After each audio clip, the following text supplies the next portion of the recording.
Welcome to DWBI Adda channel. Please subscribe for latest training videos. Hello everyone, welcome back to the lectures on natural language processing. In the last lecture, we had a brief introduction regarding what NLP is, what are the use cases of NLP, and how we could work with NLP. We also discussed that we will be having a look at the three basic concepts that are widely used in NLP, which are tokenization, stemming slash lemmatization, and stop words removal. This would be our agenda for some of the next lectures as well. However, in this video, we will be covering the basics of tokenization. So without wasting much of our time on this, let's get started. So I will go up and find my Jupyter notebook, and to work with NLP, the library you need is known as NLTK. So NLTK, there are different kinds of libraries for working with NLP. Like there is Spacia as well, but because NLTK is one of the widely used libraries available for NLP, we would be using NLTK. So for installing NLTK, if you don't have that library, go to your Jupyter notebook and in the cell write exclamation mark pip install NLTK. However, if you are directly writing it in a command prompt, then you are free to write pip install NLTK, and you could actually like leave the exclamation mark over there. So I will go and run this piece of code over here, and because NLTK is already installed for me, it will actually like write requirement already satisfied. However, if it is not installed for you, it would actually download all of the required packages, right? So once this is done, now we are coming to our basics of tokenization, like what tokenization is and how do we tokenize a sentence and all of that kind of stuff. So basically, first we'll be starting with the definition of tokenization.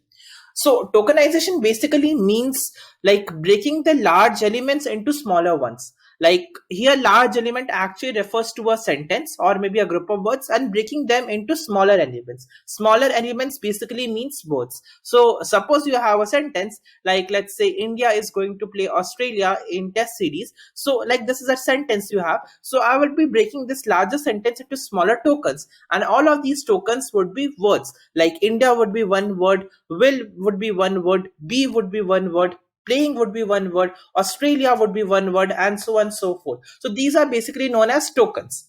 Now you have two different kinds of tokenization available for you to use in NLTK, which are basically like the word tokenization and the sentence tokenization. As you have already guessed from the name, word tokenization basically means like tokenizing on the basis of the words. Like you would actually get separate words, while sentence tokenization means basically separating them on the basis of the sentence. Like if I have a sentence, India is going to play Australia this summer, full stop, it will be a tough series. So would actually separate these two sentences, that is India will be going to play Australia this series or this summer. So this would be one sentence, which is one tokenized part, and it will be an interesting series would be another tokenization part. So based on that, you have different kinds of tokenization available, word tokenization and sentence tokenization. We will be having a look at both of them in this video lecture. So let's get started with the practical example. So as I told you, I would have a text sentence. Basically, first I'm like giving an example of word tokenization.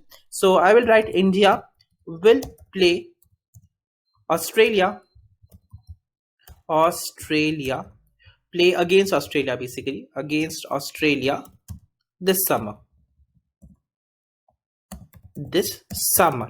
right? So let's say I have this sentence like India will play against Australia this summer. So basically I have to tokenize this tokenization by using words. So yes, you would be actually getting a list of different words that are present in this sentence. So I will go and run this piece of code first, and for using like word tokenization, you have to use the library NLTK. So I would import from nltk.tokenize.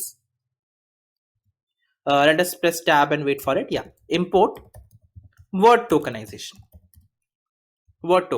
right? And once this is done, what I'll be doing is I will declare a variable which is known as result, and then I would use word tokenization and pass in the text, and then I would print result, and this is the result that you would be getting, like India will play against Australia this summer. So as you can see, I have got different kinds of I have got different kinds of words which are basically word tokenization, and this is in the form of a list, right? So India is one word, play is one word, against is one word, Australia is one word, this is one word, and even full stop is one word. So it's actually like breaking it onto the basis of the spaces. Like if you could understand what is happening is that it's breaking it on spaces, like until and unless you like get a space, it's actually giving you that word. So India becomes one word, will becomes one word, and so forth, right? And now if I write a text like India will play against Australia this summer,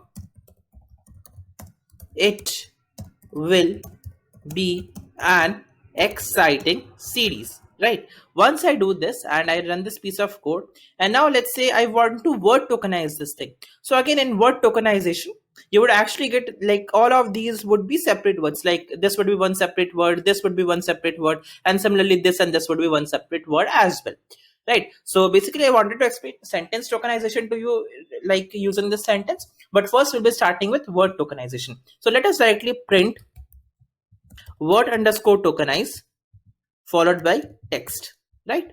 And now you could actually see like these are the different kinds of words that you are getting.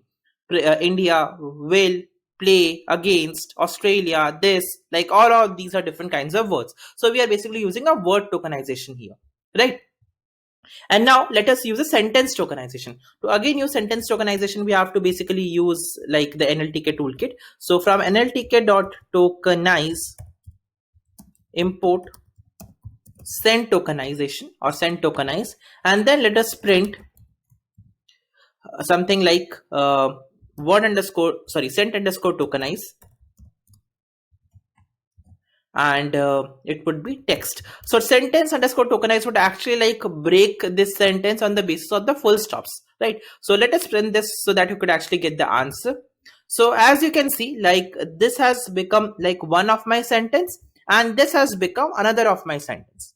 So you see how these two are like this and this is different. Like this is the word tokenization where we are getting particular words or separate words, and here this is sentence tokenization where we are actually getting different kinds of sentences, or we are like separating them on the basis of the sentences. So this is what is known as tokenization. We won't like now come to the use case of tokenization at this point in time, because like this is one of the basics thing. Like in NLP, we actually use a combination of tokenizations, stop words removal, and lemmatizing before actually pre-process or before actually working with like any NLP problem, since these are the pre-processing that is involved. However, we will discuss a use case once we find it appropriate. Like okay, we could actually use a tokenization method over here. However, at this point of time, it's really necessary for you to practice and understand what do you mean by word tokenization and what do you mean by sentence tokenization, so that you could get comfortable with the concepts, and as and when required, we could actually work with all of these like concepts. Right. So I will end this video lecture over here. I hope you like this lecture and you learned something interesting and important from it. See you in the next one. Thank you.